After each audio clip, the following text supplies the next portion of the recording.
She only had one sandwich in her lunchbox. But when she saw a homeless man shivering under the bridge, she gave it to him without thinking twice. She thought she was just feeding a stranger. She had no idea she had just uncovered a promise buried for years, and a secret that would change her life forever. Stay tuned, because you are about to watch a beautiful story and find out what happened next. Hello family, welcome to Tales by King. Kindly subscribe to my YouTube channel for more beautiful stories. Thank you as you do so. Sit back, relax as we dive into the story. 7-year-old Maya Collins lived in a small apartment on the south side of Chicago. The paint on the walls was peeling. The heater made strange noises at night. But inside that small home, there was love.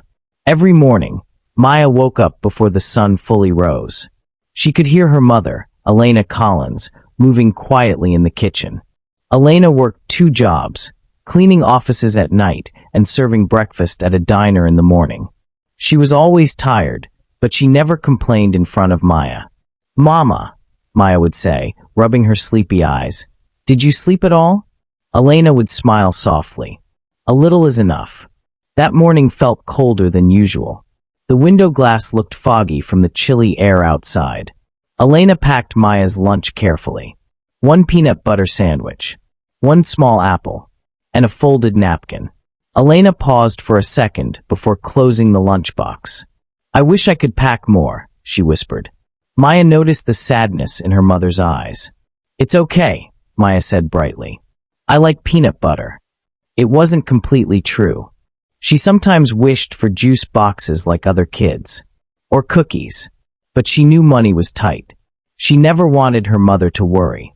After putting on her old blue coat and slightly worn sneakers, Maya stepped outside. The cold wind touched her cheeks immediately. Her school was a 20-minute walk away. To get there, she had to cross a small bridge over a narrow river. The bridge was quiet in the mornings. Cars passed sometimes, but most people hurried across without looking down. Under that bridge, near a concrete pillar, sat the homeless man. Maya had noticed him weeks ago. He always sat in the same spot. A thin blanket wrapped around his shoulders. A brown coat that looked heavy but old. A small metal cup rested beside him, though he never shook it or begged loudly like some others did. He simply sat, watching, sometimes reading an old book, sometimes staring at the water. The first time Maya saw him, she felt scared. She had never spoken to a homeless person before. Some kids at school said homeless people were dangerous. Others said they were lazy. But something about this man did not look dangerous. He looked tired, lonely. As she walked by that morning, the wind blew harder. She noticed his hands were trembling slightly.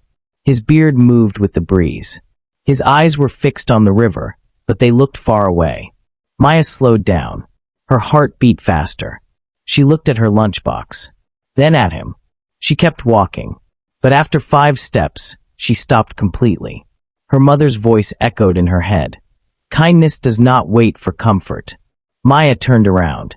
She walked slowly toward him. Each step felt heavier than the last. "Excuse me," she said softly. The man looked up. His eyes were gray, calm, and sharp.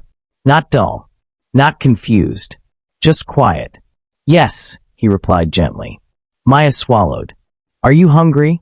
For a moment, the man said nothing. He studied her face carefully, as if surprised she was speaking to him at all. "I'll manage," he said after a pause. Right then, his stomach growled loudly. Maya heard it clearly. They both did. She bit her lip. Without thinking too long, she sat down beside him on the cold concrete. The cold passed through her thin coat immediately. She opened her lunchbox. The smell of peanut butter filled the air. She held the sandwich in both hands and extended it toward him. "You can have this," she said. The man blinked. "That's your lunch." "I have an apple," she replied quickly. "I'll be fine." He looked at her small fingers holding the sandwich.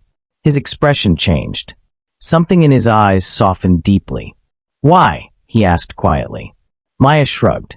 "My mom says if we see someone hungry and we have food, then we are rich enough to share." The man's lips trembled slightly. Slowly, he accepted the sandwich. But he did not eat immediately. Instead, he said, "What is your name?" "Maya." "Maya," he repeated, as if memorizing it. "Thank you." She smiled. "You're welcome, sir." She stood up, brushed her coat, and continued walking to school. Halfway across the bridge, she turned back. The man was still holding the sandwich. But now, he was crying. Maya felt her chest tighten, but she did not fully understand why. She arrived at school that day with only an apple for lunch. By noon, her stomach growled loudly during class. A boy next to her laughed.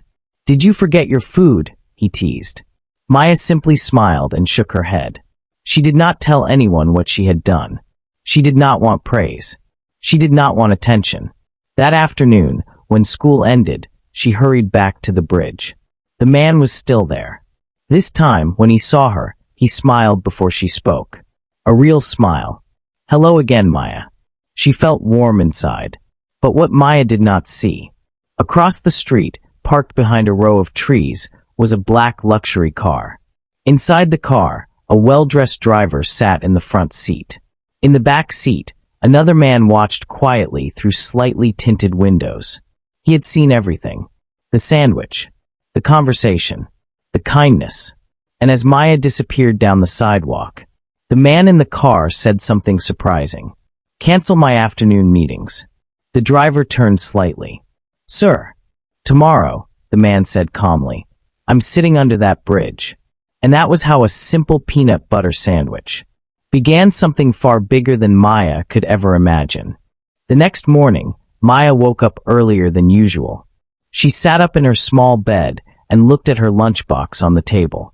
For the first time in a long while, she felt excited to go to school. Not because of school itself, but because of the bridge.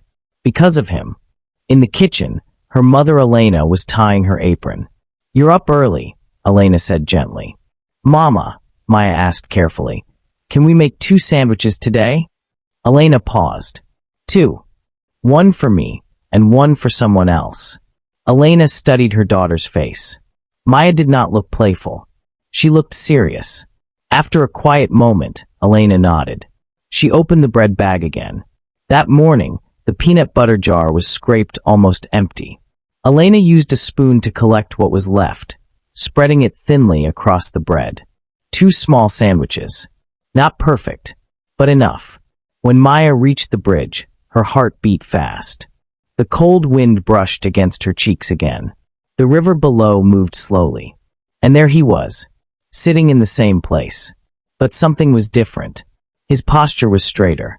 His eyes seemed more alert, as if he had been waiting. "You came back," he said softly. "Of course," Maya replied with a smile. She sat beside him again, this time without fear. She handed him one sandwich. "I brought extra." He accepted it gently. "You didn't have to," he said. "I know." They ate in silence for a few moments. Then he asked, "Do you always walk to school?" "Yes." "Alone?" "Yes." He nodded slowly, thinking. There was something about the way he asked questions. It did not feel random. It felt careful. "Do kids at school treat you well?" he asked. Maya hesitated. "Mostly," she said. "Mostly," he repeated. She stared at her shoes. "Sometimes they laugh at my backpack. It's old. And my shoes." The man looked at her shoes closely. His eyes darkened slightly, not with pity, but with something else. Something thoughtful. "What would you do," he asked gently, "if you had a lot of money?" Maya laughed. "A lot. Like $100. He smiled faintly. "More than that." She thought carefully. "I would buy Mama a new heater. And maybe a car so she doesn't have to take the bus at night." She paused. "And I would build a place where people don't have to sit under bridges." He looked at her again, longer this time. "Why that?" "Because no one should be cold," she answered simply. There was no drama in her voice. No attempt to sound wise. Just honesty. The wind grew stronger. He removed his brown coat and adjusted it tighter around himself. For a brief second, Maya noticed something strange. Under the coat, his shirt looked clean. Very clean. Cleaner than expected. She didn't think too much about it. That afternoon, when she returned from school, He was still there. But this time, something caught her eye. Across the street, the same black car was parked again. She had noticed it yesterday, but ignored it. Now she noticed the driver inside, watching. When she looked back at the man under the bridge, he was watching the car too, but only for a second. Then he looked away quickly. "Mister," Maya said slowly, "why do you sit here every day?" He took a deep breath. "To remember," he replied. "Remember what?" He stared at the river. "That I was once small." Maya tilted her head. "You don't look small." He smiled slightly. "I was smaller than you." She giggled. But he wasn't joking. After a quiet moment, he reached into his coat pocket. He pulled out something shiny, a silver coin. It looked old, almost antique. He placed it gently in Maya's palm. "For you." She shook her head immediately. "I can't take money." "It's not money," he said softly. "It's a reminder." "Of what?" "That kindness is stronger than power." Maya didn't fully understand, but she closed her fingers around the coin. That evening, when she came back from school, he was gone. Completely gone. No blanket. No coat. No cup. Nothing. Her heart dropped. She searched around the pillars. "Mister?" she called softly. No answer. On the ground where he used to sit was a clean white envelope. Her name was written clearly on the front. Maya Collins. Her hands trembled as she opened it. Inside was a handwritten note. "You saw me when no one else did. That is rare. Wait and see what grows from this." There was also something else inside. A small photograph. It showed the same bridge, but from years ago. And in the photo, a teenage boy sat under it. Alone. The photo was old and slightly faded. Maya's eyes widened. The boy in the picture looked exactly like the man she had been feeding. Suddenly, the black car across the street drove away. And for the first time, Maya realized something powerful. The man under the bridge had never truly been just a homeless stranger. He had been watching, learning, testing something. And now, whatever he had started, was only just beginning. The week after Mr. Gray disappeared felt strange. Every morning, Maya still walked across the bridge. But now it felt empty. The cold concrete pillar looked bigger without him sitting there. The river sounded louder. Even the wind felt sharper. She still carried 2 sandwiches for 3 days, just in case he came back. But he never did. At night, she stared at the silver coin he had given her. It was heavier than it looked. On one side was a small engraved bridge. On the other side were the words, "Build what you once needed." She did not fully understand what it meant, but she kept it safe under her pillow. Then on Friday morning, something unusual happened at school. During math class, the loudspeaker buzzed. "All students and staff, please report to the auditorium immediately for a special assembly." Whispers filled the classroom. "Is it a surprise guest? Did someone win something? Are we in trouble?" Maya felt a strange feeling in her stomach. Not fear. Not excitement. Something in between. The entire school gathered in the large auditorium. Teachers stood along the walls. The stage curtains were closed. Principal Harris walked to the microphone with a wide smile. "Today," she began, "we are honored to welcome someone who has recently chosen our school for a very important reason." The curtains slowly opened. A tall man stepped onto the stage. Maya froze. Her breath stopped. It was him, but not the same. He wore a dark navy suit that fit perfectly. His beard was trimmed neatly. His hair was combed back. His shoes shined under the stage lights. He did not look tired. He looked powerful, confident. The entire auditorium fell silent. Principal Harris continued proudly, "Please welcome Mr. Gabriel Gray, founder of the Gray Urban Foundation and one of the largest housing developers in Illinois." Gasps filled the room. Some teachers began whispering. Maya's hands started shaking. Her classmates stared at her because she had suddenly stood up without realizing it. Mr. Gray walked calmly to the microphone. For a few seconds, he said nothing. He simply scanned the crowd. Then his eyes found her. "Maya," he said gently. The entire room turned toward her. Her cheeks burned red. He continued, "Last week, I spent 7 days under the Ninth Street Bridge. The room grew confused. I was not homeless, he said clearly. But I once was. Many years ago. The room became even quieter. I built buildings, companies, wealth. But somewhere along the way, I forgot what it felt like to be unseen. He paused. So I went back. Students looked at each other in shock. For 7 days, I sat there. Hundreds passed me. Some laughed. Some ignored me. Some recorded me on their phones. Teachers looked uncomfortable. But one child stopped. He turned fully toward Maya. She did not ask who I was. She did not ask what I could give her. She gave me her only sandwich. The auditorium filled with murmurs. Maya wished she could disappear into her chair. I did not reveal myself, he continued, because I needed to see something. Everyone leaned forward. I needed to see if kindness still existed without reward. He stepped away from the microphone. Then he did something unexpected. He walked down from the stage, right into the crowd, right toward Maya. Her classmates parted quickly as he approached. He stopped in front of her desk. He did not stand tall over her. He knelt, at eye level. "Do you remember what you told me?" he asked softly. She nodded slowly. "You said you would build a place where no one sleeps outside." "Yes," she whispered. He stood up and turned back to the audience. "For years," he announced, "my foundation has built emergency shelters. But we built what we thought people needed." He paused. "We never asked children what they believed was missing. Everyone waited for him to announce a scholarship, or money, or gifts. Instead, he said something that shocked everyone. 'I am not here to reward Maya.'" Gasps again. "I am here to hire her." The room erupted in confusion. "Hire," someone whispered. He raised his hand gently for silence. "Next month, my foundation will begin designing a new community center near the South Side riverbanks. And I want Maya Collins to serve as our youngest advisory member." The room exploded with whispers. Some students laughed nervously. But Mr. Gray was serious. "Children see what adults overlook," he said firmly. "Maya saw me when I was invisible." He looked at her again. "I need someone who remembers what hunger feels like." The principal looked stunned. Teachers looked speechless. Maya's heart pounded so loudly she could hear it in her ears. "But there is more," Mr. Gray continued. He turned to the audience. "The Gray Foundation will also fully renovate Maya's school cafeteria and expand its lunch program, so no child has to choose between hunger and kindness."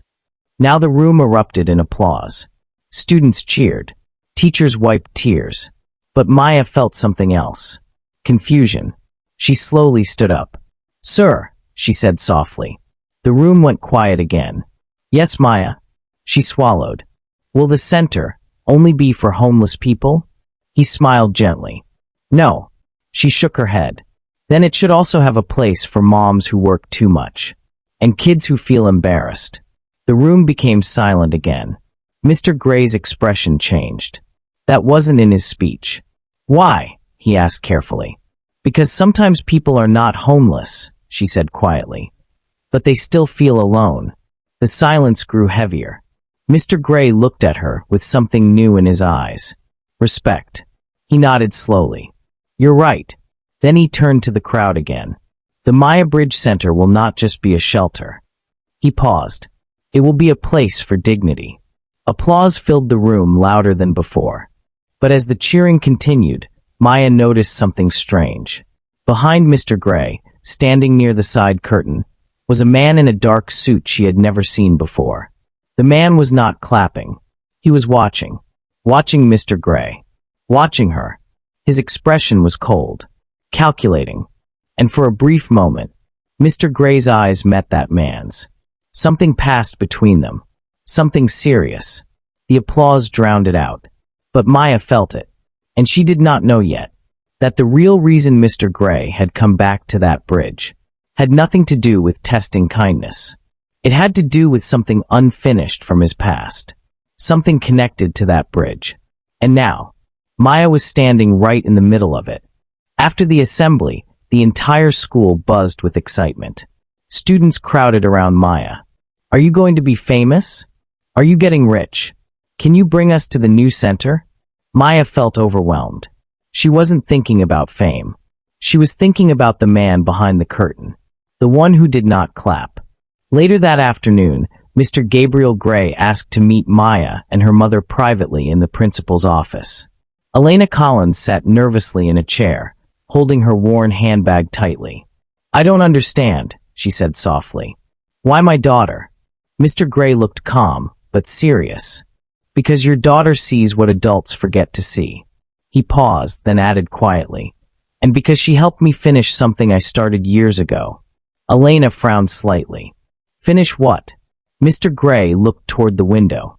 "That bridge," he said slowly, "was not just a memory." His voice lowered. "When I was 15, I lived under that bridge after losing my parents. But I was not alone." Maya leaned forward. "There was another boy," he continued. "My best friend. His name was Thomas Reed." The name hung in the air. "We survived together," Mr. Gray said. "We promised each other that if one of us ever made it out, we would come back for the other." His jaw tightened. "But one night, Thomas disappeared." Maya's heart sank. "Disappeared?" "Yes," Mr. Gray replied quietly. "I searched for years. But I was young. I had no power. No money. Eventually, I was adopted by a mentor who helped me build my life." He looked at Maya with deep emotion. "When you sat beside me under that bridge, it reminded me of the last day I saw Thomas. He gave me his bread that day." The room was silent. "But here is what I did not know," Mr. Gray continued. He opened a folder slowly. Inside were documents. Photographs. One photo showed a younger version of Thomas, standing beside a small girl. Maya froze. The little girl in the picture looked exactly like her. Elena gasped. "That's impossible," she whispered. Mr. Gray spoke gently. "Elena, Thomas Reed was your older brother." The room seemed to stop breathing. Elena's hands trembled. "My brother ran away when I was a child," she whispered. "We never heard from him again." Mr. Gray nodded slowly. "He didn't run away. He tried to protect someone." Maya's heart pounded. Mr. Gray continued, voice steady but emotional. "Thomas was taken into illegal labor work. It took years before I discovered the truth. By the time I found records, he had passed away." Tears filled Elena's eyes. "But before he died," Mr. Gray said softly, "he left one thing." He pulled out a sealed envelope. "It was addressed to you." Elena covered her mouth. With shaking hands, she opened it. Inside was a simple handwritten note. "Elena, if you ever read this, know I tried. And if I couldn't make it back, I prayed someone kind would find you one day." Elena began to cry. Maya moved closer and hugged her mother tightly. Mr. Gray continued quietly. "I came back to that bridge every year, hoping I would feel close to him again. But when Maya gave me her sandwich, I realized something." He knelt in front of Maya once more. "Thomas kept his promise through you." Tears rolled down Maya's cheeks. "You are his family," Mr. Gray said gently. "Which means you are mine too." The room fell silent again, but this time it was peaceful. Weeks passed. Construction for the Maya Bridge Center began. But it became more than a shelter. It included a family support center for working parents, after-school programs, a warm meal services, a legal protection resources for vulnerable children, and most importantly, a memorial room dedicated to Thomas Reed. On opening day, the entire neighborhood gathered under bright sunlight. The ribbon was stretched across the entrance. Maya stood beside Mr. Gray and her mother. Reporters asked questions. Cameras flashed. But Maya held something in her hand, the silver coin. Mr. Gray leaned down and whispered, "Would you like to cut the ribbon?" Maya shook her head. "You should," she said softly. "It was your promise." He smiled. "No," he replied gently. "It was his. And you finished it." Together, they held the scissors. Together, they cut the ribbon. Applause filled the air. Children ran inside laughing. Elena stood quietly, tears in her eyes. Later that evening, when the crowd had gone and the lights of the new center glowed warmly, Maya and Mr. Gray walked to the bridge one last time. The river moved gently below. It doesn't look lonely anymore, Maya said. No, Mr. Gray replied softly. It doesn't. Maya looked up at him. Are you still going to sit here every year? He smiled. Not to remember pain anymore. He looked at her with warmth. Now I'll come back to remember hope. Maya reached into her pocket and handed him the silver coin. I think it belongs to you. He shook his head. It belongs to the one who understands it. She closed her fingers around it again. As the sun set behind the city skyline, the bridge no longer felt cold.